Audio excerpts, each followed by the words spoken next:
Hi folks, so I just got back late last night from a 12-hour hike through the bog, heath and mountain as part of a different Highlander historical living experiment. It's now the next day, a bit of a recovery day, and I'm not gonna lie, my feet are quite sore from the journey.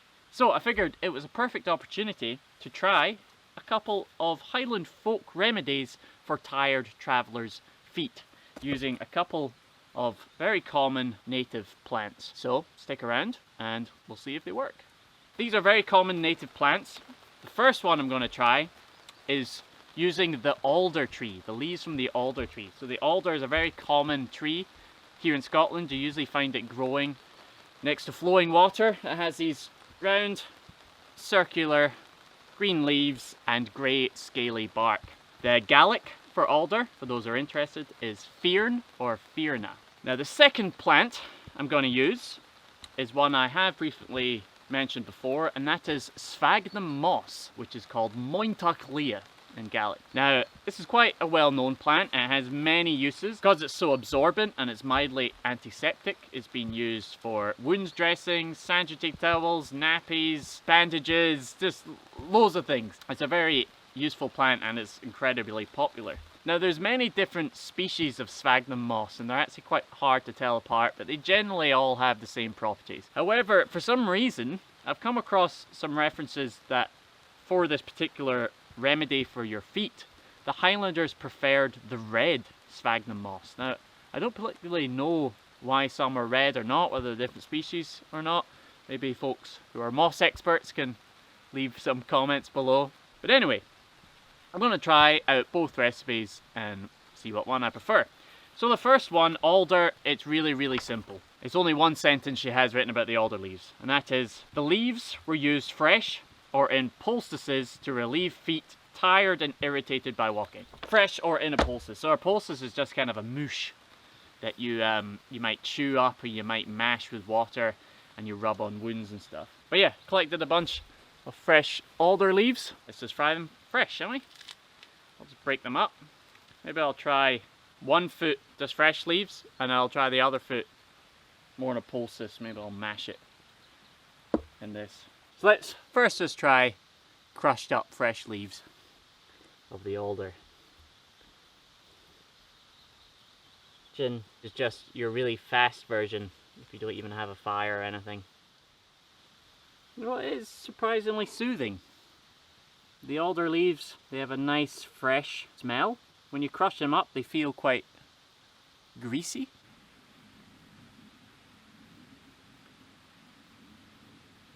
Quite soothing. Now whether essentially rubbing any,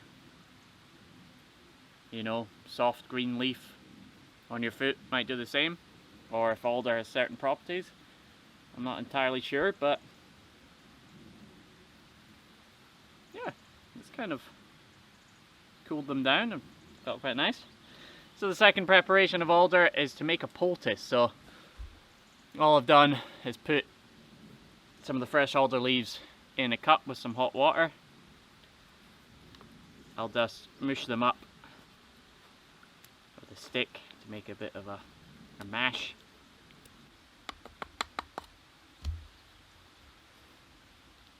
Green mash. Okay, so now the alder leaf poultice on my other foot.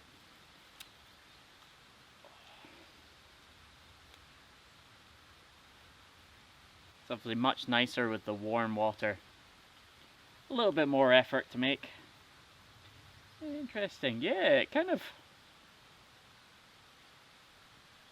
The leaves turn greasy. I wonder if there's some sort of oil or something in the leaves. Initial thoughts about using the alder for sore travellers' feet.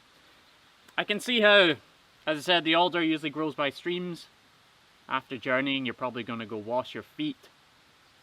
The alder tree you can just grab and rub on, so certainly the fresh leaves are the simplest, but yeah, adding a bit of warm water and mashing it, yeah, interesting. It just turns into a sort of grease, which feels quite nice. I'll need to do some more research whether it's antiseptic or got some healing properties, but yeah, out of the alder, making the warm poultice feels the nicest. Okay, so now let's look at what Mary Beath has to say about sphagnum moss. There's a bit of a bigger paragraph here. The first bit is essentially how it was used for wound dressings, for women's periods, for disposable nappies and all those things, usually after first being dried, and then, yeah, used for wound dressings right up to the Second World War. People were gathering it in the Highlands and sending it to be processed and turned into wood dressings for the war effort. But the last bit, he said, whether soldiers employed it for march-weary feet, I do not know, but it was certainly used for sore feet in the Highlands, where, as well as alder leaves, fomentations of warm water in which sphagnum had been simmered made a popular rub for travellers' weary limbs before going to bed. So she actually says limbs as well. So maybe it was just a general wash. So I've collected a handful of red sphagnum and I've just put it in a kettle. Hasn't been simmering as she said, but I just put boiling water in with it. Waited for it to cool down a little bit, which hopefully it has. It's still quite hot. Had a little bit cold. A nice temperature. This is lovely. It's like a wee Highland foot spa. Apparently you just bathe your sore feet and limbs after a journey in it.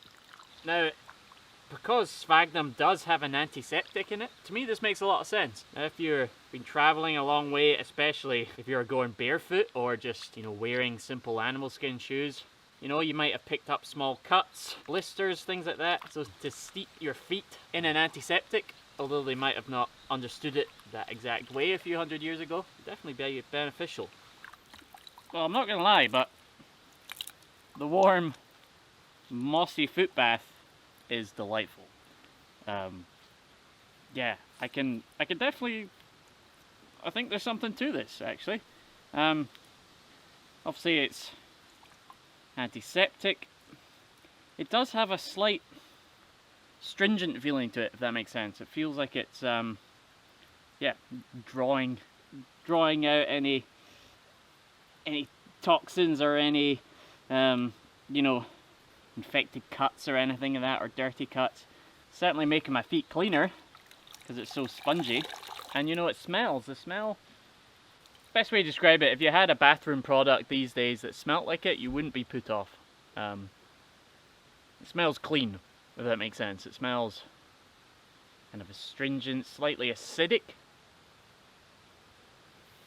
mossy of course, but with a slight aromatic kind of after smell.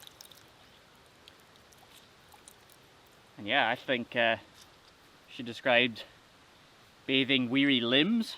I think I found my my woodland soap and sponge. This is lovely.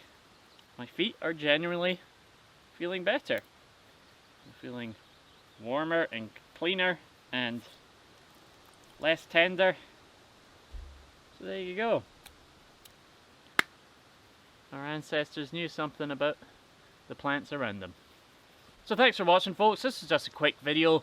Let me know if you want to see more Highland folk remedies from this book. Thank you to all my patrons. You folks genuinely make this channel possible. It keeps it free from interruptions from sponsors and keeps it true to the message. Thanks so much for watching and happy travelling. Now you know some folk remedies for when you get tired feet. See you in the next video.